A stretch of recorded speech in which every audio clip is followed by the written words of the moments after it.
Hi friends, I am an artist. I love to paint and draw and everything in between using all mediums available to bring creativity forth.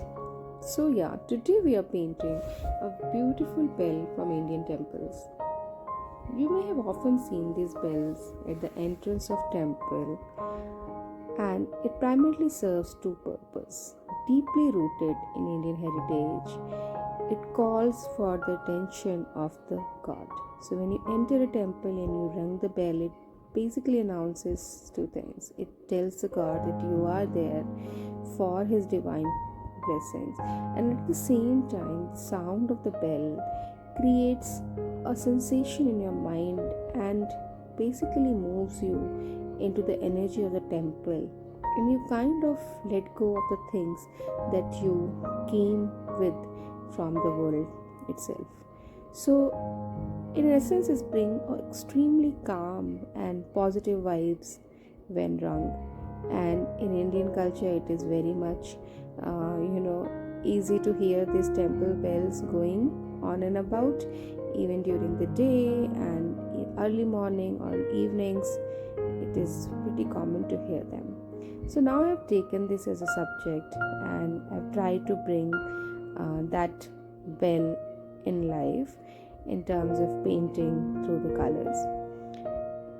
If you like such subjects and want me to continue to paint in this fashion, do let me know, and I'll be really happy to bring these kind of subjects to paint and to also bring some story where we can relate to the importance of these things and how they value as an object, as a thing to see in our life.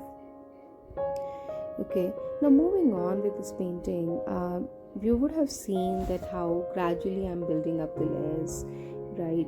So from the very beginning, starting from lemon yellow and then medium yellow to basically bring about the 3Dness of the picture. Now, here one more important thing that I want to bring to your notice is on my palette you could see premixes of colors. Now, this is a very common practice, not just in watercolor but almost all mediums. And why it's important is because it allows you to build that layer and without any complexity or thinking too much about what colors to do go with once you are into the painting. After one of such layering and washes, it's important that we let the painting dry down, because then the original color, because watercolor usually dries a shade or two lighter. So once one of your layer after putting across is dried down completely, then only start with the second layer of your work. And because it's a second layer, I have again taken the liberty of putting water, a layer of water, before starting on adding more colors, because I still wanted to all the colors to infuse among themselves and not stand out in particular. So here you can see how I am progressing with dark colors, and I'm trying to build in the contours, the shadows, and also the overall 3D effect.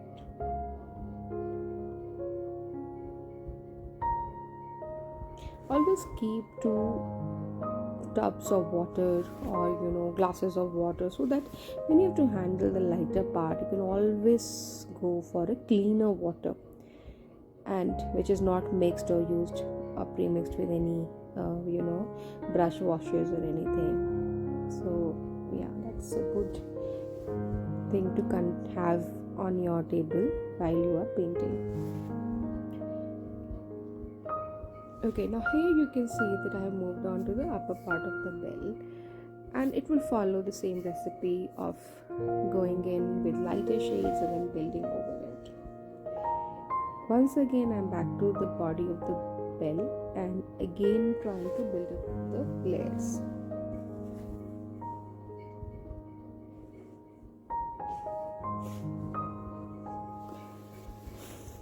If you love watching my channel, do subscribe and let me know what else you want me to paint. And I promise to come up with the subjects which are very much rooted in Indian heritage. At the same time, they're a great subject for painting and learning art as a skill.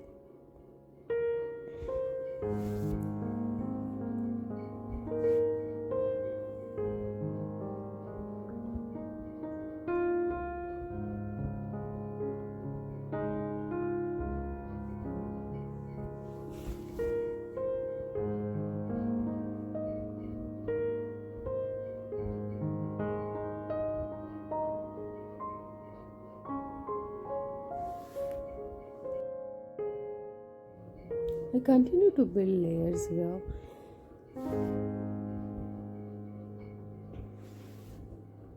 to make sure we have enough light and dark contrast. And as we are progressing, you would notice that my brush has also gone from large to small, and that also a good trick to ensure that you are able to create very fine details and not mixing, integrate details into each other.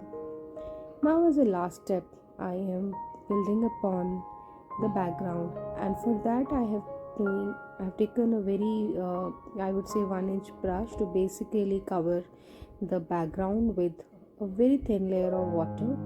Now this is also to bring that infused effect, and I'm using a plain red, scarlet red color to bring this all about. And as you can see, I'm trying to maintain the boundary of the color, not much worried about how it will flow outwards. So if I'm able to manage the boundary of the bell with this color well, the rest of the spreading and mixing, the water will take care of it. And trust me, that's the beauty of watercolor.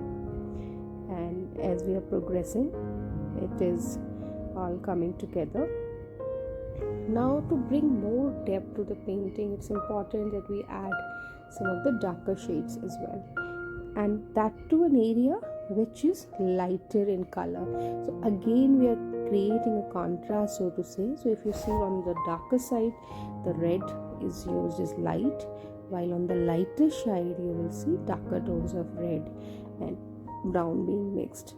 So, and further layer is going in to bring that brightness about. So see, if you notice, it is very simple. If it's a light thing you want to showcase, you have to put a darker thing next to it, and vice versa.